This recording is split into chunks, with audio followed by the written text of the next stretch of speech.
everyone, welcome to my channel. My name is Jessie and we're going to be reading some scary stories today. I thought it'd be fun to sit out here with the goats and read some scary stories and see if people like it. So this is Ava, and you'll probably see a lot of the goats walking behind me and just walking around, so you can watch them do their thing while I read some scary stories, so I'm not sitting in my room scared. So we'll get started. I've just printed them on a bit of paper using my actual phone on the printer because bloody I don't have a computer here at the moment, so this was the best way I could do it. And because I'm using my phone to record, I can't use my phone to read. I'm not a very good reader, so bear with me, but I'm going to try my best. And hopefully the goats don't knock my camera over, or my phone. Okay, so the first one is The Dead Woman. I never believed in ghosts or the paranormal. That's until I moved into my new house. It was a charming Victorian home on the outskirts of town with its creaky floorboards and high ceilings. There's a fly. I fell in love with it the moment I stepped inside. Little did I know the horrors that would awaited me. It started with small things, objects moving on their own, strange noises in the middle of the night, and I brushed it off as my imagination.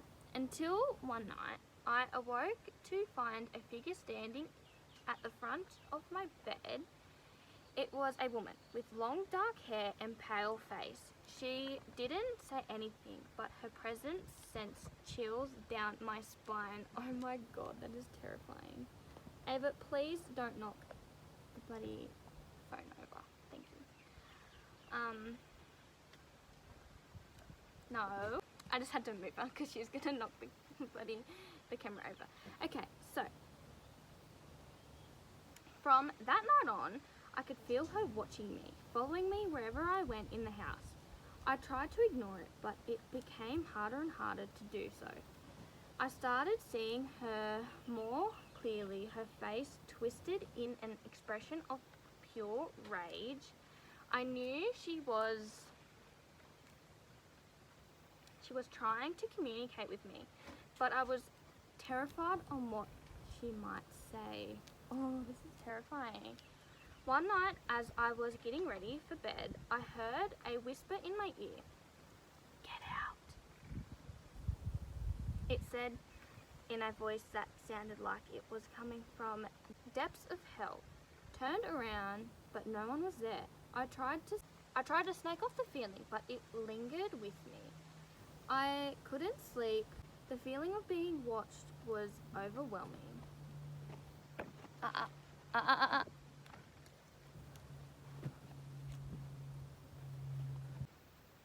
The next morning I decided to do some research on the house. I discovered that the previous owner was a woman named Mary, had died in the house under mysterious circumstances. Her husband claimed she had gone mad and killed herself, but rumors spread that he had actually murdered her. Oh my god. Sorry, it's really hard to read off this because of me printing it, it's some of the words are not there properly. As I delved deeper into the history of the house, I uncovered Mary had been obsessed with the dead and had performed rituals in the house. Some even believe that she had summoned an evil entity into the house, which was now haunting it. I knew I had to leave, but something was keeping me there. I couldn't explain it out. It was like the house had a hold of me and I couldn't break free. I started experiencing more intense paranormal activity, from objects flying across the room to voices whispering my name. Oh, that is absolutely terrifying. I was on edge, all the time, afraid to be alone in the house. One night, I was laying in bed. I felt a hand on my shoulder. I turned around, but there was no one there. Suddenly, I heard a loud scream coming from the hallway. I mustered up the courage to investigate. My God. If I heard a scream, I would be running in the opposite direction to investigate. And what I saw haunted me forever. Well, why would you go looking? I don't understand. It was Mary, her eyes dark and empty, her face twisted in a sinister grin. Ugh. She lunged at me and I screamed, running out of the house. I never looked back and never returned to the house again. Oh my. Can we not mess with the equipment, okay? To this day, I still have nightmares about that night. That is terrifying. I often wonder if Mary's spirit is still trapped in that house, or if she was just a pawn in something much, much darker and more sinister. I know that I will never step foot in that house again, and I warn anyone who is thinking about buying it to think twice before making that decision. Some things are better left alone. What a terrifying story. Oh my God, that would be absolutely terrifying.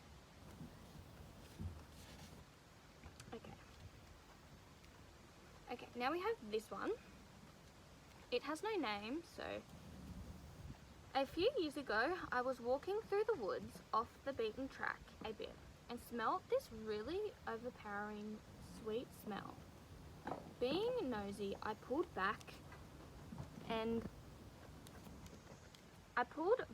the undergrowth to have a look and found a dead body. Why is it a sweet smell? Wouldn't it be a gross smell? A few years ago, I was walking through the woods off the beaten track a bit and smelt this really overpowering sweet smell. Being nosy, I pulled back the undergrowth to have a look and found a dead body. The guy had clearly been there a while and wasn't looking great. All swollen and green and black. Ugh. With various runny bits. The local wildlife had been dining well for a few days. Oh my God. I called the police, who told me to wait with the body until they arrived. Being in the middle of nowhere, it took a while for them to arrive, and it got dark and I was just sat there in the dark with him for a long time. Oh my God, that is terrifying. It turned out he had committed suicide for a long time. Afterwards, I had dreams about him, and he would talk to me not nice things, mainly about how he was angry I had disturbed his resting place and he wanted me to kill myself. Oh my God. Probably just my imagination, but all pretty disturbing at the time. He still turns up in my dreams from time to time, and no doubt will be tonight and after typing this. Ugh, that is absolutely terrifying. Okay, we're on to the final one I'll read today. And then if you guys enjoy, please leave a like and comment if you want to see more of these. And comment some spooky stories if you want me to read them. Okay, I moved into a haunted house with a dark secret. Ooh. Aluna, no. No. This is whiskey here, by the way. Okay. Alright, gather around, Redditors, because what happened to my family is straight out of a horror movie. A few months back, we moved into this charming old Victorian house. Why is it Victorian houses? Thinking it was the perfect place for our cozy family. Little old we knew this house held a secret that would unravel our reality. Wow. The discovery began. Are you right? Innocently enough, while exploring the crusty corners of the attic, we stumbled upon an ornate mirror tucked away like some forgotten relic.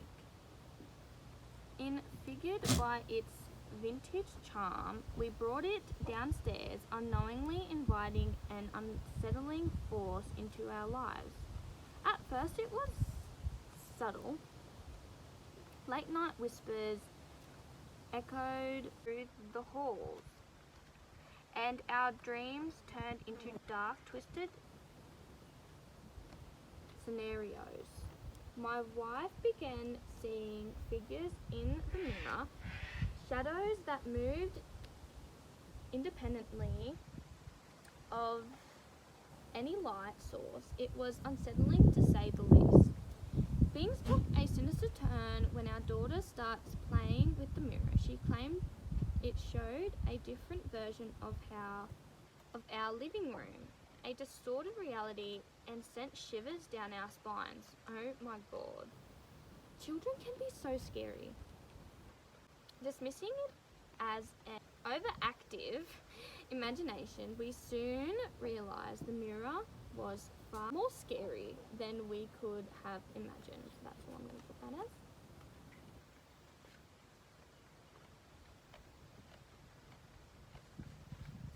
The whispers evolved into audible voices, making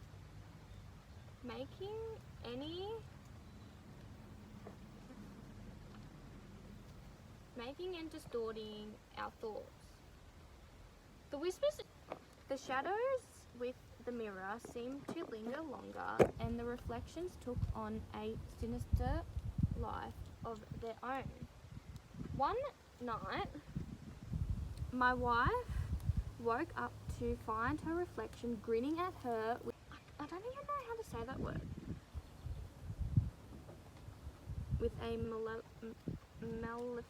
maleficent that chilled her to the bone. Whoever wrote this used very good words, but I am not good with big words. Freaked out and desperate, we decided to take the mirror to the attic, hoping it would rid ourselves of its eerie presence. Little did we know the mirror's influence extended beyond its physical confines. Objects moved on their own, strange symbols appeared on the walls, and the once comforting atmosphere turned impressive with an unspoken dread. In a last-ditch effort, we brought it in a paranormal investigator. As they went through the attic, they unraveled a dark history. The mirror was connected to a tragic event that unfolded in the house. Decades ago, the previous owner had tried to seal its maleficence, but it had found its way back to haunt us. Now the mirror sits locked away in a storage unit, but the nightmare's presence, the whispers follow us, and the terrible reflections surfaces in unexpected places. We can't escape the horror and the mirror unleashed upon our family. Reddit, consider this a cautionary tale. Be wary of the secrets hidden in your new home. Some reflections are portals to the darkness and never truly fades away. That is also absolutely terrifying. My god. Okay, I'm going to leave that as that for today. If you want me to read more stories, or if you want to put comments down below of stories you want me to read with my goats, feel welcome. And if you want to join my channel, feel welcome to subscribe. And I look forward to reading you more stories next time. Bye.